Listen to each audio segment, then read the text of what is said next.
everyone. This is Nina Collins at Hello Revel. We're here today for a book club conversation with Dana Spiotta, whose new novel, Wayward, has just come out and is really fabulous. And as I was explaining to Dana, this is actually the inaugural Revel Book Club where we're doing this new thing where at the beginning of every month I'll be interviewing an author, and then at the end of the month we discuss it as book club. So Wayward is the September Revel Book Club pick, and we'll be gathering online on September 26th at 9 p.m. Eastern to discuss it. And this will be a half-hour conversation with Dana. We'll try not to give anything away. We won't do any, that's something I'm going to have to prepare myself for in these conversations. We have to make sure we don't spoil too much. But I'll tell you from the top, this is, I believe, Dana's fifth novel. She's a very smart literary novelist published by Knopf. I actually know her editor. Really amazing reputation. I'm actually a little embarrassed that I've never read you before, Dana. I remember your books coming out in the 90s and 2000s, and now I'm going to go back and read them all. I loved this book. So it's a literary novel with a menopausal protagonist, which we rarely see. And basically she's a 53-year-old woman named Sam who, and I'm not giving anything away by saying basically the novel is about her kind of deciding to take a break or leave her husband and teenage daughter, and she goes and buys this kind of dilapidated arts and crafts house in Syracuse. She lives in the suburbs of Syracuse. She goes into the city and buys this house. So two of my huge preoccupations, menopause and real estate, are at the heart of the book. So welcome, Dana. Thank you very, very much for being here. Thank you so much for having me, Nina. Yeah. So I think my first question is, although I haven't read your previous books, I've read quite a bit about them. And this seems like, I'm curious really just basically why menopause, why this protagonist, how, how closely does it align with your own life? How old are you? What are your thoughts about menopause? Great question. I am 55 and I started, so when I was writing the book, it took me about 4 years to write. I was inspired by my own menopausal symptoms, particularly the insomnia and the brain fog that I experienced and the night flashes, which I was not prepared for. And I remember being at a writing conference and talking to some women writers who are older than I am. And I brought it up and they were just, suddenly the conversation just went, oh yeah, that can last for years. And, I couldn't write for a year. And I thought, wow, why aren't people talking about it more? And I think there's still a lot of residual shame about aging. Yeah. Even among accomplished women and so to talk about menopause is to tell everyone that you're aging. And I wanted to write a character that was embracing rather than feeling shameful about, trying to figure out how to be in this new phase of life. And yeah, I don't think you're giving anything away because she does it on the first page, right? We find out that she's blown up her life, right? Yeah, that she's blown up her life.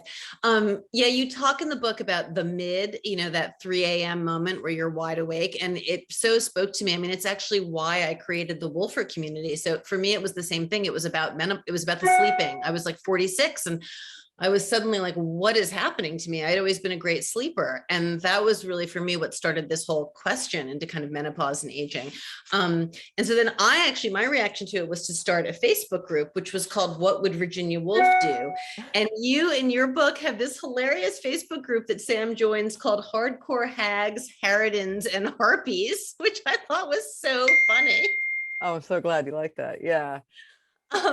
So I'm curious then also about older women in the book, because I was particularly intrigued by the relationship Sam has with her mother. And she's got this really interesting mother who, honestly, for me, my mother died when I was 19. And there was something about your portrayal of the three generations. So in the book, Sam has a 16, 17-year-old daughter who's going through all sorts of stuff.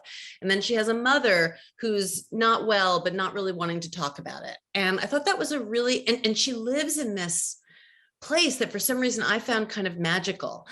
So I'd love to just hear you talk about the mother character and that whole idea of three generations of women.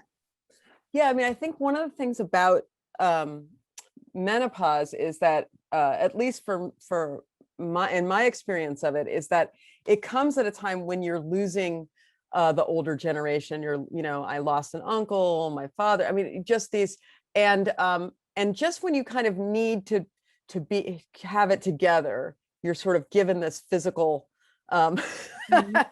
uh, Guilt. yeah, that it feels, you don't feel that you're up to it. And so one of the reasons why Sam is in such distress and does blow up her life is because her mother is sick, and she realizes that she's not prepared for what comes next. And that experience that you have, when you realize that the first part of your life is in many ways is going to be easier than the second part of your life, because we know how the second part ends, right? And for all of us. And so there is a kind of intensity that comes with when you're, I think in the book, dealing with the mother's mortality is a way for Sam to also understand her own mortality, Yeah. and her own sense of, I've got to, face who I am and be honest about what's to come, and make sure. And I think she wants to be better at, she wants to not waste what's to come. I think she Yeah. wants to see clearly, not Yeah. be self-delusional. Right. And those women appeal to her because they appear, at least, to be more honest. Yeah, to And kind of giving no fucks and just saying what yes. they really think. And yeah, well, another thing that happens with menopause, Sandra Singh Low writes about this really well in I don't know, one of her early Atlantic pieces, about how when when our estrogen is depleted, we really stop feeling the caretaking urge in a lot of ways. And you see that very much in your book, right? She's kind of like, I'm going to go pare it all down. I'm going to live in this dilapidated house. And it's wonderful, her relationship with her daughter, because she leaves home and she has to navigate this relationship with her teenage daughter. And I love the way that she's texting her, like she is caretaking in her own way, but she's also kind of pulling back and saying, like, I have all this stuff I need to figure out for me. I need more clarity. So anyway, yeah. So I just think it's interesting, the kind of the way you did it with the mother, because she's a different kind of character. She's not worried about taking care of anyone, the older woman, the much older woman, at all. She's just doing it the way she wants to do it. So you kind of see the other side, and then you see the young girl who's at the beginning of her life, right? Her romantic life, her relationship with her parents. It's really, really well done. Well, thank you. And I think it's interesting that the grandmother and the daughter, Allie, have a good relationship. And I think they connect in a way that Sam is not able to connect with either of them, but they connect with each other. And I think that's kind of a real, having a good relationship with a grandparent is a really lucky thing, because they kind of fill in way, she's calm and she's sort of wise in this way that Sam really can't be right now. Yeah. You're not a grandmother yet. Obviously, you're too young. No. My daughter is around the same age as Allie. She's different from Allie, but in many good ways.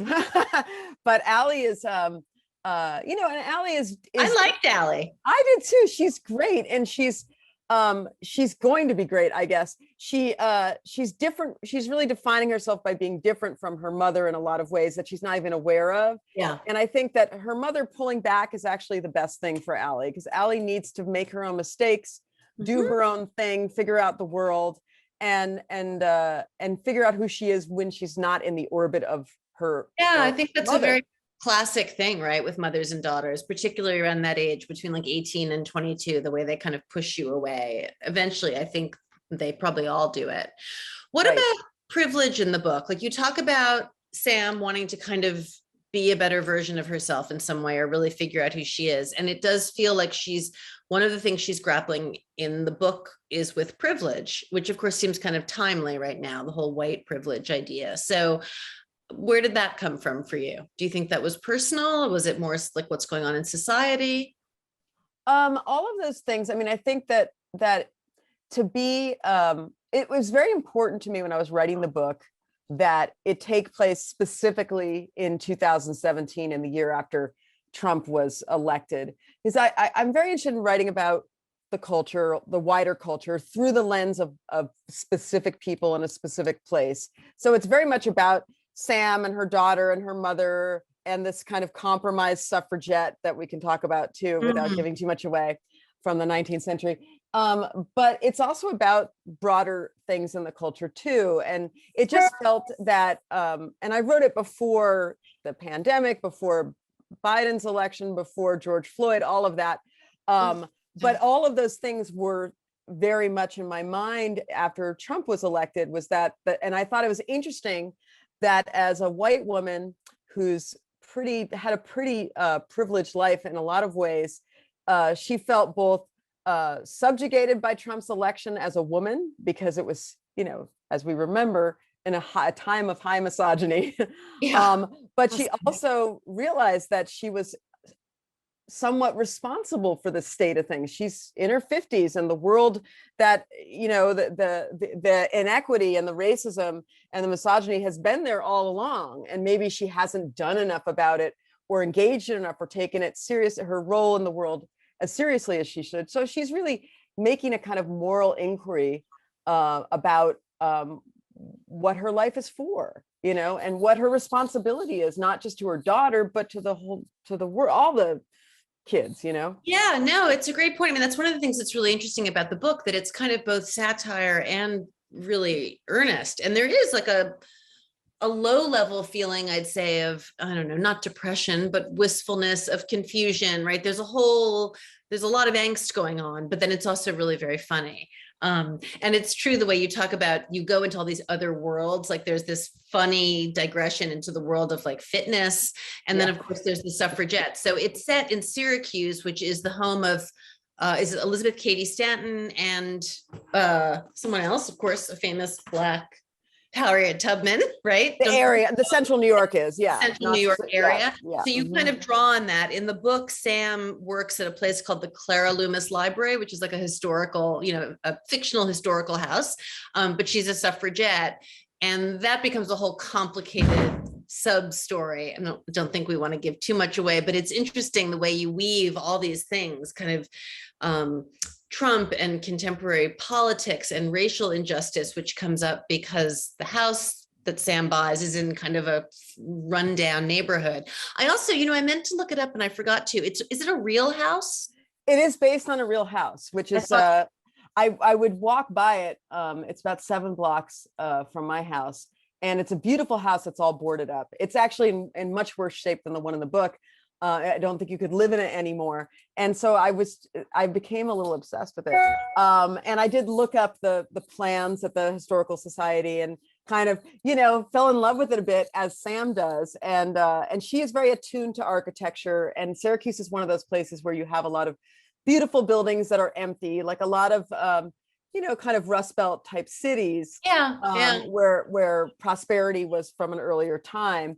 And it has a lot of interesting tensions. And I think one of the things I'm interested in as a writer is kind of how things have paradoxes within them. So Sam is both, there's a lot of satire, but there's a lot of earnestness, that kind of complexity. And Sam herself makes a lot of jokes, but she also, and she makes a lot of judgments, but then she also kind of participates in a lot of that herself. She has a lot of of hypocrisies. Like she leaves her husband, but then she starts sleeping with him again. She, she leaves her husband, and then he's supporting her basically. Yes. I mean, and one of the funny choices you make in the book, there's a great moment where they're telling their daughter that they're separating, and the daughter just assumes that he's leaving her. The husband's leaving the middle-aged woman. It's like, no, it's the mother who's leaving.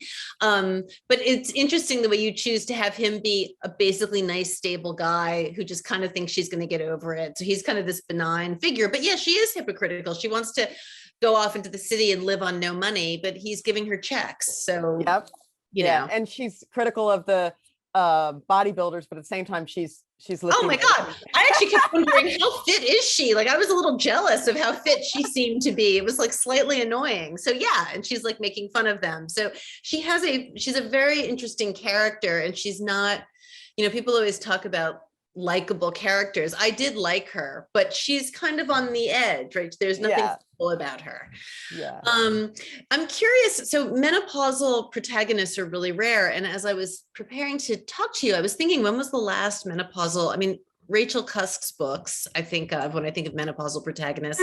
And I read a book last year in our book club called The Weekend by Charlotte Wood, which was like 4 women in their 70s, which was great. You hardly ever read novels. It was an English novel. But I was curious who you like to read. Who are you reading these days? And are you someone who reads books mostly by women like I am, or do you read everything? Well, because I teach, I read everything. A lot of the books I read, I mean, a lot of my students end up publishing books and things like that. But I really, I do like, I mean, I love Jenny O'Feel, her book Weather. I thought that was because I love the way it talked about the cultural moment, but very much in this character. And her second book, The Department of Speculation. I love that tone of being, she's very funny, the same things we were talking about. Yeah, it's a little similar to you. I can see that. I loved The Department of Speculation.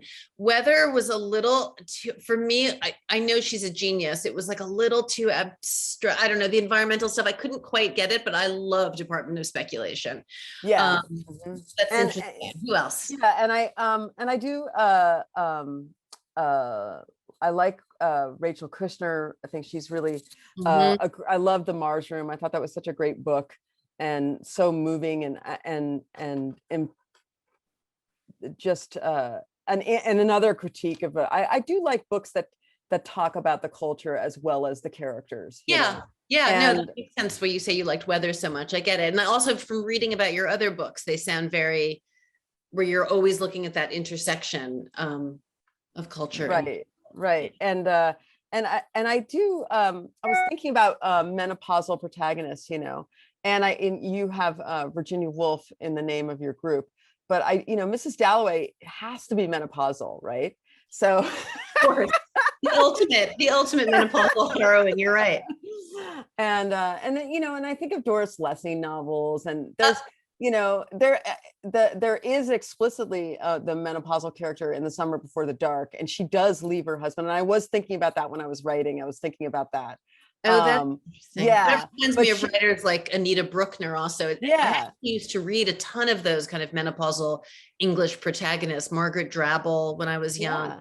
And I think, and there's a lot of culture. I mean, when you think about cultural representation of menopause, there's some interesting one. Like there's the Fleabag scene where the woman, I forgot the actress's name. She was really quite, she was fantastic. Who was it? That great scene when they're sitting at the bar. She gives a speech about menopause, about how liberating it is. Yeah, for anyone listening, you can YouTube it. Fleabag menopause scene. It's hilarious. It is hilarious. And then I remember when I was a kid watching All in the Family, and Edith goes through menopause, and you can watch those on YouTube as well. Oh, that's a good idea. Really interesting. About her. She's probably always talking about hot flashes, I would imagine. I'm trying to imagine what but she also gets really angry and yells at Archie, like speaks back to him, and then she kind of so she unleashes this. In your protagonist, at one point Sam does this thing where she says, like, she wants to go around screaming menopause and screaming at younger women. And I think that is such a classic, like particularly at the beginning of menopause, like perimenopause, when you do have that random anger and you do feel your relationship to younger women totally changing, like a kind of before and after moment. I thought you depicted that really well. There's a line where you said your choices are invisibility or disdain. Remember that? Yeah, I mean, and a lot of the things that she says I don't agree with, but she's kind of acting them out and trying them on and sort of seeing how she's supposed to be. I think one of the arcs of the book is that she becomes more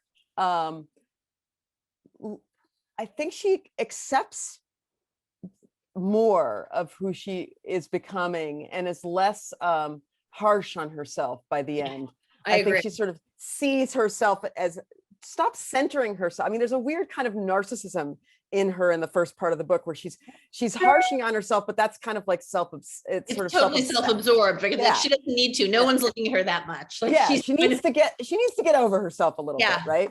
Totally. So, and I think she does. But one of the things she's thinking about is this kind of that I was kind of playing with all the cliches that you hear about aging and women, and I really wanted to play against some of them and interrogate them. I didn't want her obsessed with her looks and her loss of being attractive, and I felt like that's been mined completely.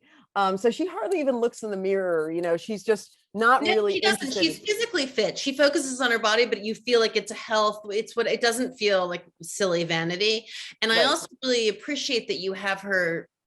The way you handle her sexuality is really, it's a kind of a light touch. Like, yeah, you're not obsessed with her feeling like she's not attractive anymore. She's sexual, she's strong, it's more that she's dealing with kind of the more complicated underneath stuff of mortality and who we are and how to be, what kind of person you want to be in the second half of your life, that kind of stuff. And I think that some of the, what is interesting is that some of the 19th century women's rights did look at menopause as a liberation and a start of a new part of your life, because you were liberated from fertility, were liberated from childbirth, which was, pretty intense and also dangerous. And so it's interesting to kind of think of it not so much as a decline, but as a new phase of life, this post-fertile life. And so I think she tries to think about it that way, but I think there's also things about it that are hard to get through. So I didn't want, I think I was just kind of asking a lot of questions about it. Yeah, someone in the audience says it's Kristen Scott Thomas, and she's absolutely right. She put the clip in. Yeah. Yes. No, I really think a lot of what you're grappling with in the book is I mean, I just think it's very right on. It's stuff that I've completely felt myself, and I do feel like it's a liberating phase. Again, now that I'm kind of through, I'm fully on the other side of menopause now.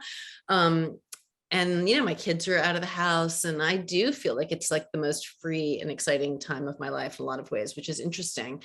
I never would have expected that. When someone had said that to me 5 years ago, I would have said, you're completely lying. What about for you personally as a writer in your 50s? Like, how do you feel about, I don't know, in your own life, feminism, your career, getting older? What's the best part? What's the worst part?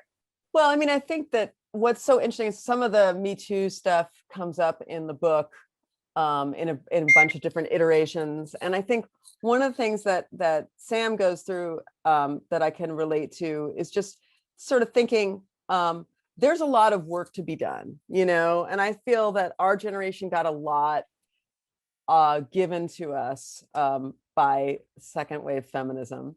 And I grew up with like Free to Be You and Me and all these. Oh my God, I love that book. I love that. Me too. I love Thomas. Yeah, and everyone was telling you can be whatever you want, and it was really kind of very different from what my mother experienced growing up, that 70s and into the 80s.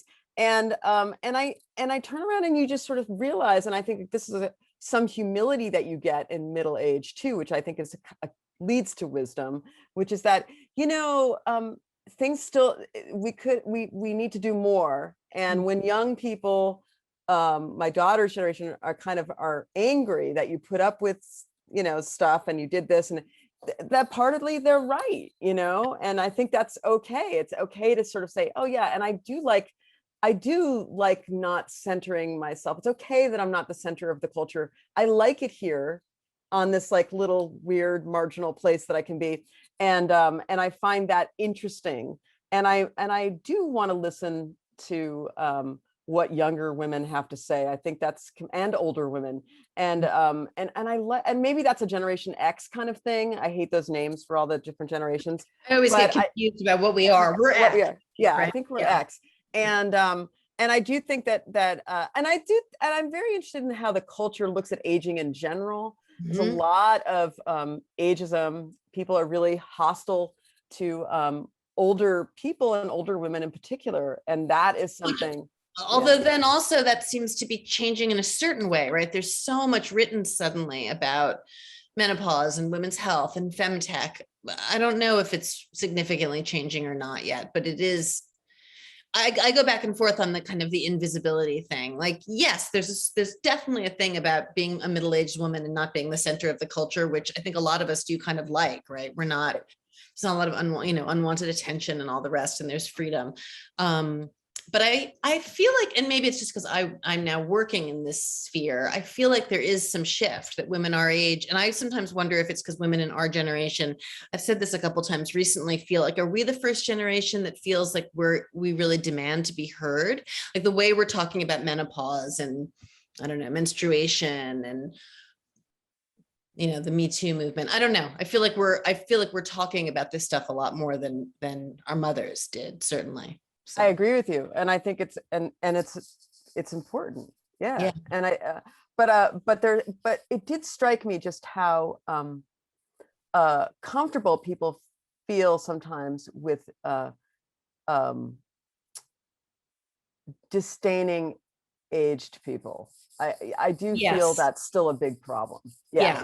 No, I think especially women, because if you're sort of, then it comes up in the book that it's not so much that you're not desirable to, how many people do you want to be desirable to?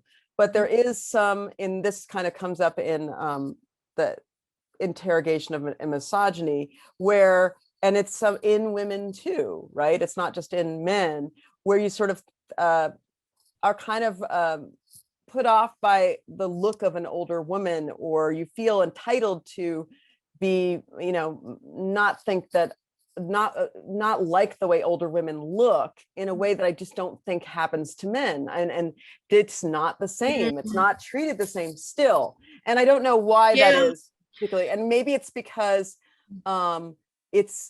I don't know. I don't know the answer to that. No, it's a good point. It's something because I was 46 when I started this community and now I'm 52, I sometimes feel like I have to watch myself in things I say or assume, because I'm not there yet. Like, I think you're right. I think the point you're making is right. And I'll feel differently about it when I'm 62 and when I'm 72 and when I'm 82, right? Yeah. Like it's easy enough to say, oh, everything's fine now.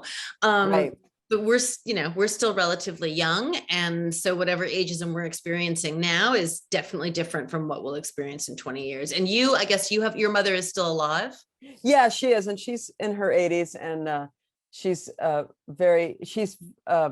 quite a vibrant person. And I think, and she has a lot of old-fashioned ideas about what seemed to me old-fashioned ideas about her own aging. I mean, she's still trying to lose like the same 15 pounds she's been trying to lose her whole life, and she's like 83. I remember once saying, be on a diet forever. I remember once saying to my mother-in-law, I was stupid. I was like 25 and my mother-in-law was whatever, 55, 60. And she was talking about trying to lose 5 or 10 pounds. And I said something inane, like, at your age, you shouldn't be worried about it. Yeah, right. Really angry. But you do kind of feel that, like, oh my God, are we ever not going to care? Yeah. Yeah. And she's, my mom was very beautiful woman. And sure, you're very beautiful. Oh, well, thank you, and so are you. And it's not that I think that. Yeah, I don't know what I'm trying to say. I think it's moving to me to see her and genuinely feel that she's beautiful in her 80s, like that. Yeah. But to get there takes some thought adjustment, I think. Yeah, no, it's an important thing to think about. And I mean, I don't know, your mother, I felt in a very sweet way envious of you and your mother just reading the book, because I loved the way you portrayed the mother character. I thought she was my favorite. I loved those scenes in her house. I don't know what it was about it, but it really moved me. So I'm so glad that you like that house too, because it was like heaven. I was like, maybe it was my own mother loss, but I was like, I want to go sleep on the couch in that house. Like I want to bring my daughter. I also have daughters, your daughter's age. And yeah, I really loved it. Well, Dana, I want to thank you so much, really. This is again, guys, Wayward by Dana Spiotta is our September book club pick. We're going to read it and talk about it on September 26th. We're very lucky to have Dana here. Revel is a community where women over 40 can create events and groups and have conversations. It's kind of like a meetup means Facebook for women over 40. And we have around almost 9,000 members and growing, and we want more people to join us. And you are really, this is like the perfect first book for our book club. So Oh, it's great. It was so fun talking to you. Thank you. yeah, thank you.